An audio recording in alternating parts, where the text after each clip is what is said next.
Welcome to Pax Britannica. Season 3, Episode 21. Going Dutch.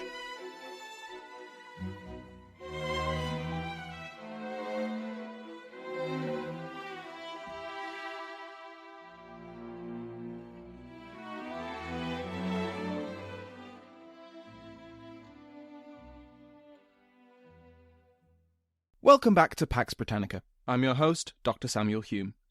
Before we begin today, I'd like to welcome new patrons to the House of Lords: Glenn, Earl Hoffman, Earl Scott, and George Baron Armistead.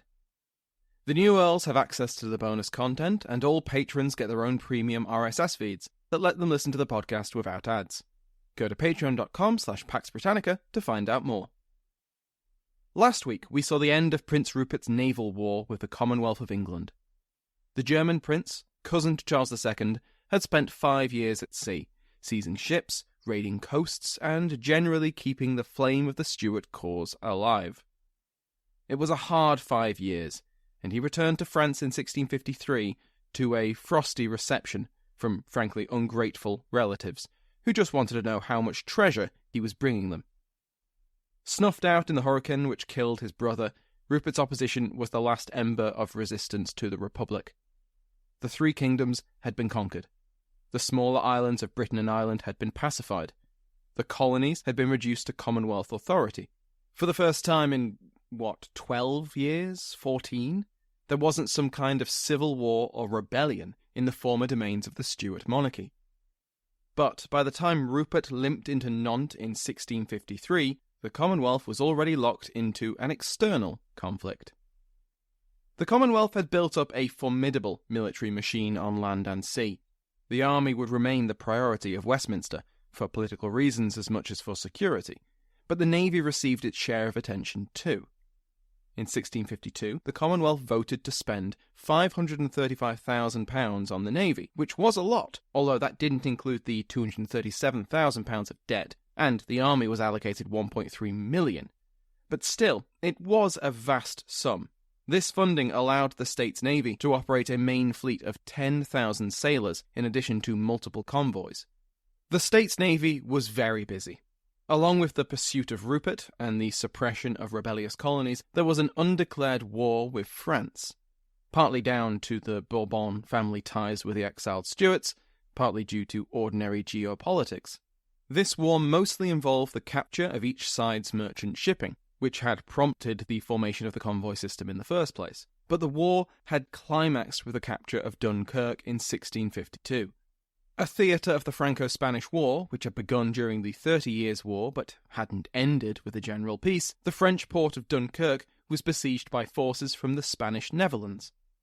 Dunkirk's French garrison was desperately in need of supply, and relief ships were en route.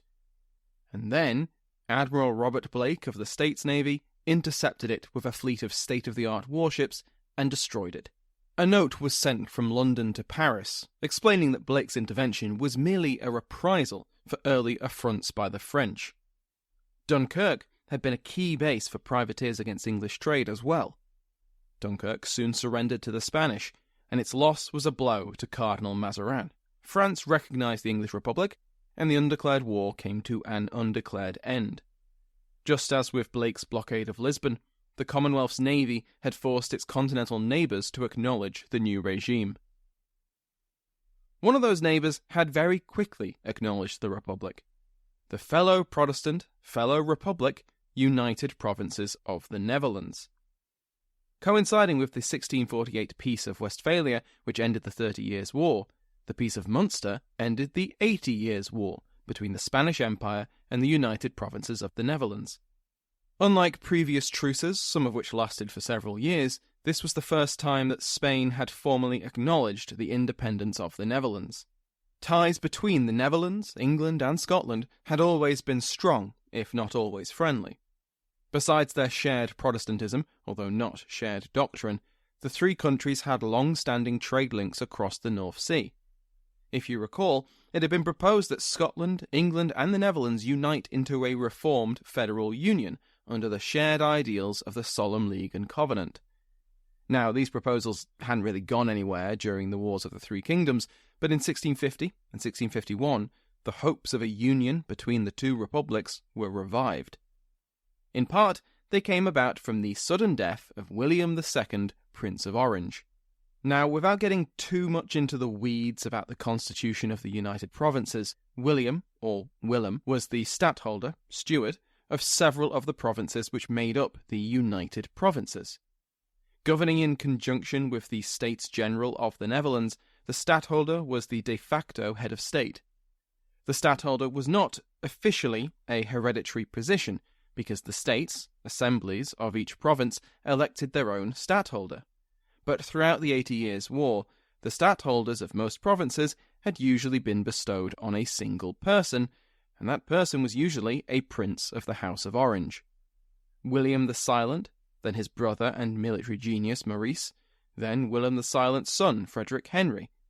When Frederick Henry died in 1647, his son, Willem, became Prince of Orange and inherited/was elected stadtholder of the provinces of Holland, Zeeland, Utrecht, Gelders, Overijssel and Groningen. Willem was married to Mary Stuart, Charles I's eldest daughter, and so he was naturally outraged when the English executed his father-in-law. So it was somewhat convenient for the new English Republic when William II caught smallpox and died at the age of 24, just 3 years after becoming stadtholder. His heir wasn't even born yet.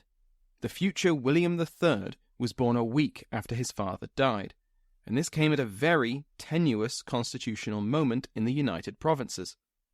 In the wake of the Peace of Munster, the States General and the stadtholder were in conflict. William II opposed the Peace of Munster because it left the southern Netherlands in Spanish hands.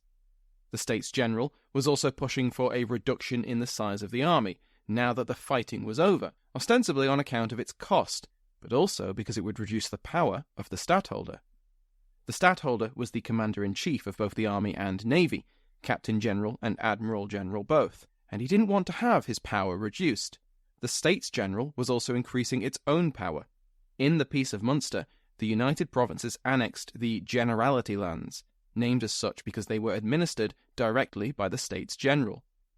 The conflict between the stadtholder and the States General looked to be won by Willem, who had several opponents arrested and his army intimidated Amsterdam into purging his others. And then, at the moment of his triumph, Willem caught smallpox and died.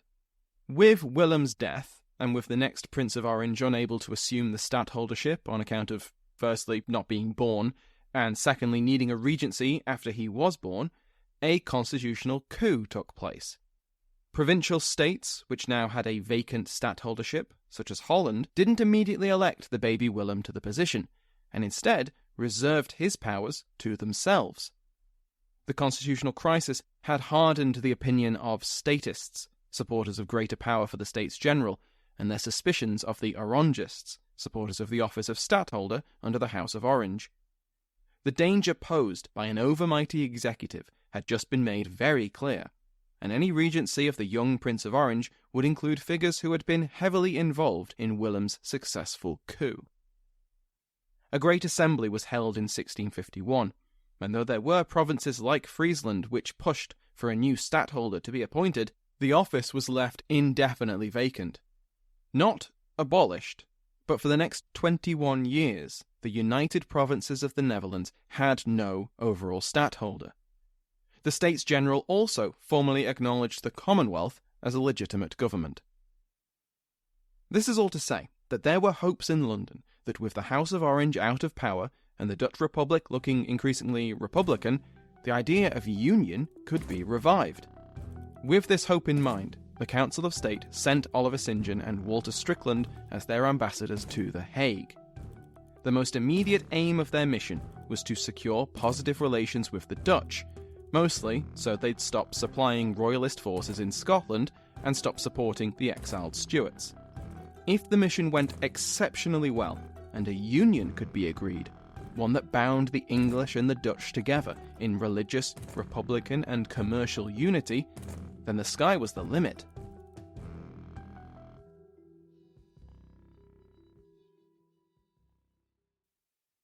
The Dutch were a powerful naval force, with an expansive trade empire in Africa, Asia, and the Americas, and they'd built most of that during the 80 Years' War. With the 1648 Peace of Munster, which coincided with the Peace of Westphalia, the Spanish Empire had finally acknowledged that the Netherlands were out of their control. The return of peace, mostly peace, the Dutch would remain at war with Portugal, meant that the Dutch were able to focus even more on their maritime trade than they already were. In Europe, the Dutch carrying trade, shipping goods between European nations, was an immensely valuable industry in its own right. With the return of a general peace, ignoring their war with Portugal and the war between France and Spain, the seas were safer. The Dutch carrying trade was therefore mostly run with small, lightly armed, cheaply made and cheaply crewed ships, which all allowed the ship's owners to undercut their competitors like the English.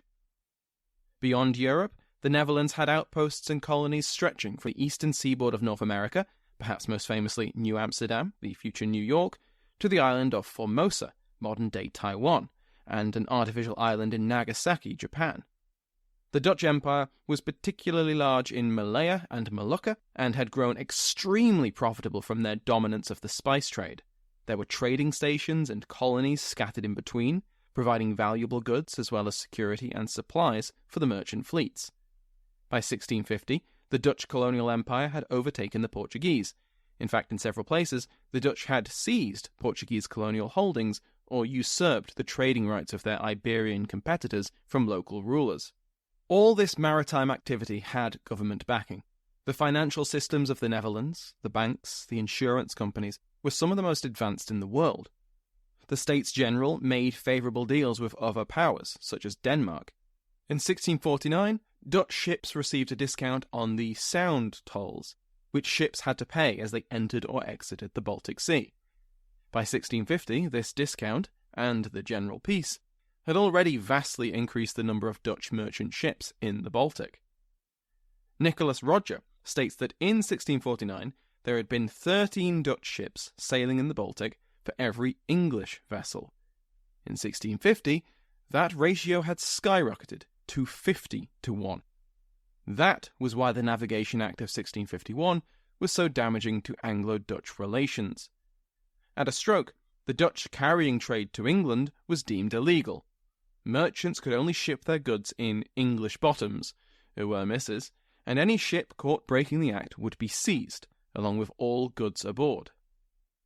I overstated the case last week when I said that if you were an English merchant, you benefited from the Navigation Act. Rodger has pointed out that this was an enormous benefit for English shipbuilders and owners, who could now expect much more business because the English merchant fleet had to expand to make the Navigation Act feasible. It also helped merchants who were in the carrying trade, especially the carrying trade to the colonies. But it was actually a detriment to many English exporters and importers, who were now prevented from cutting their costs by using cheaper Dutch bottoms. It's getting a bit carry-on Cromwell now, isn't it? He highlights a divide within the English merchant community. Those who prioritised trade with English colonies were incensed by Dutch interlopers, and many of these merchants were associated with, or actively involved, in the naval administration and the building of ships. They were in government, they had influence, and it was they who pushed for the Navigation Act. Rodger also argues that the Dutch were a bit annoyed by the Navigation Act, but that trade with the Commonwealth was of, quote, relatively little importance to the Dutch, end quote. Rivalry in economics and trade has usually been used to explain the growing tensions between the English and the Dutch, but Rodger and others emphasise that there were other factors as strong, or stronger, to explain the hostilities. That said, the repeated seizure of Dutch vessels and goods, most famously at Barbados by the States Navy, but many more times between 1650 and 1652, were constant wounds to Dutch pride. Regardless of the relative importance of English trade to the Dutch, each seizure fanned outrage in the Netherlands trading communities, and it could only be ignored for so long. Back to the diplomatic mission of St. John and Strickland. To sum it up, it didn't go very well. For starters, The Hague was still the home of Princess Mary, and there were many people in the city who despised the English Republicans. During their stay, the English ambassadors were regularly made aware of just how hostile many of their hosts were. There was at least one attempted assassination of St. John. An earlier parliamentarian envoy, Dr. Dorislaus, had already been murdered in 1649 in response to the regicide. When the Commonwealth representatives left their lodgings, they needed an armed escort for their own protection. Anti-Commonwealth feeling was sincere, but exiled royalists were quite prepared to fan the flames of this sentiment with some well-placed cash. For their part, the continued reluctance on the part of the Dutch to expel a dynasty which God had clearly forsaken began to turn English independent opinion against them. The Orangists, members and supporters of the House of Orange, were sidelined in this new, stadtholderless Netherlands, but they weren't gone, and they remained dominant in the more landlocked provinces. More conservative and backers of the ties between Orange and Stuart, the Orangists were depicted in the English press as supporting absolutism in both the Netherlands and, through a Stuart restoration, in the Commonwealth. The English press was confused about the Dutch.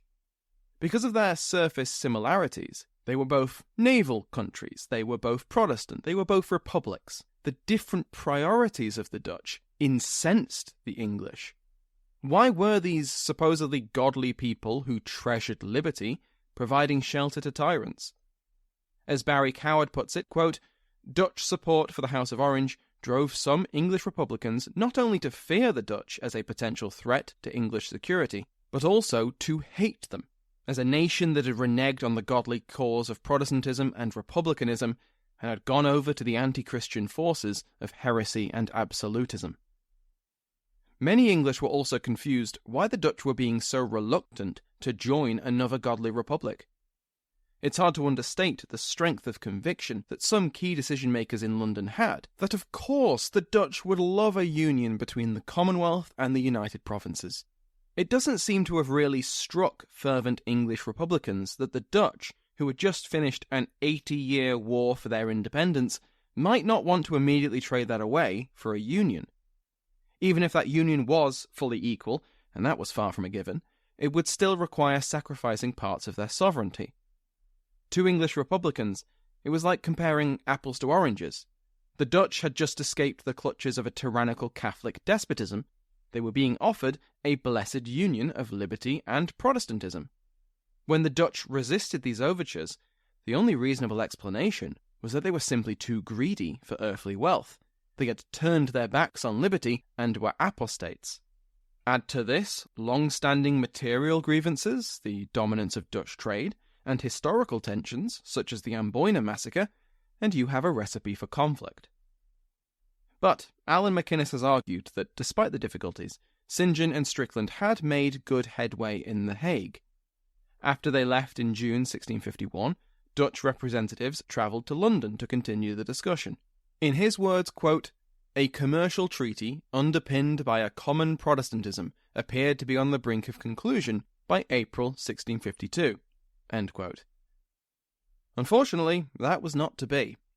Whether or not the hostility between the two nations would have been smothered by a successful treaty, the North Sea was a tinderbox by spring 1652. All it needed was a spark, and that spark came in May. England had long claimed sovereignty over the seas, and when travelling in English territorial waters, it was demanded that foreign ships strike their colours as a mark of respect to passing English vessels.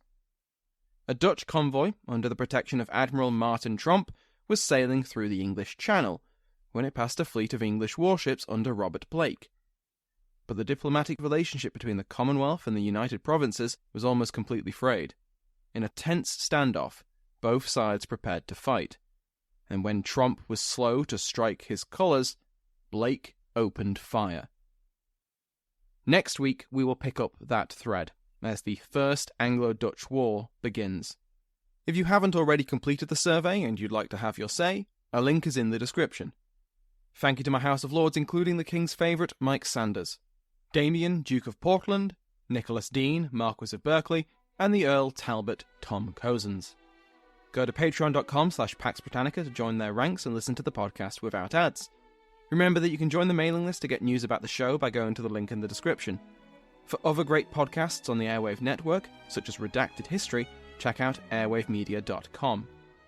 Thank you to Sounds Like an Earful for the interval music in today's episode, to my entire House of Lords, and to you for listening.